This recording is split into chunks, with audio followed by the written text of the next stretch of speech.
We had him. I'll tell you a little bit about, this is Strawberry Mountain.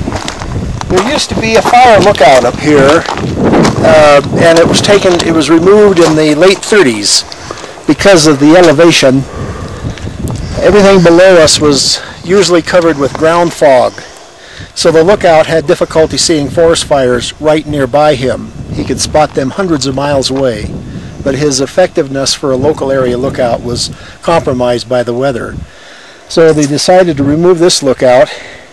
Right where we're standing is where the lookout stood.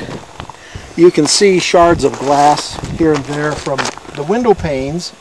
But what I wanted to point out was the fact that on mountaintops like this, where the lightning strikes readily, you can sometimes find fused silica that looks just like a piece of melted glass.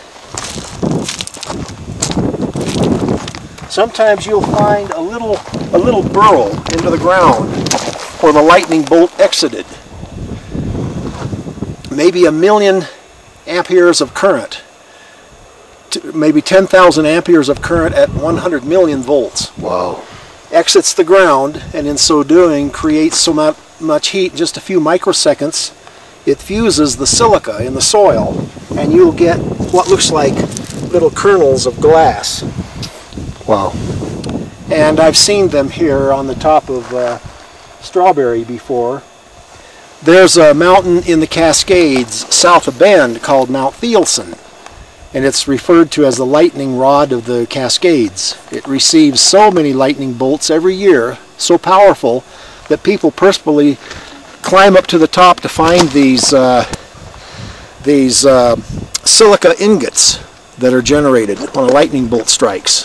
They're called something else, and I don't remember the name, but they're an interesting thing to find on some mountaintops. Mount Thielsen.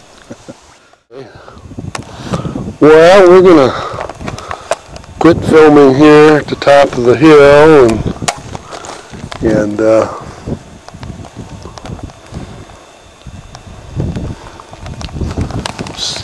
probably start heading back. Yeah, that's this is from the window panes when they burned the lookout down. This melted, but sometimes you find a globule of glass, like right in the ground. You kind of have to dig it out. And you'll sometimes see a little pit in the ground, like a ground squirrel dug in there, and then around it you might find pieces of melted glass like that, and that's where a lightning bolt struck and fused the silica in the soil.